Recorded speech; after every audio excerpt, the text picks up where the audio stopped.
Wajah Aminah dicoret, ulah Atta Halilintar banjir komentar.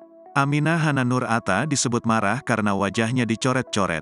Ini karena ulah Atta Halilintar main aplikasi TikTok. Kala itu, suami Aurel Hermansyah tampak duduk di depan kamera bersama Aminah. Lantas Atta Halilintar mengajak Mina menggunakan filter yang ada di aplikasi TikTok.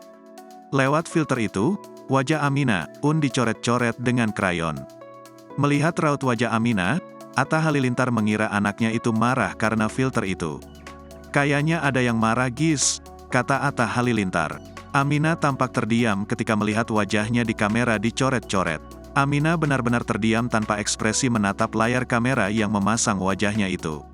Atta yang duduk di belakang Aminah pun tampak tersenyum lebar sambil menunjuk wajah sang anak yang sudah dicoret-coret itu.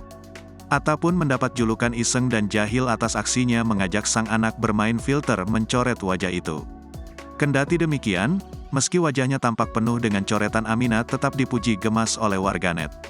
Terlebih dengan sikap Aminah yang anteng dan seolah pasrah diisengi sang papa.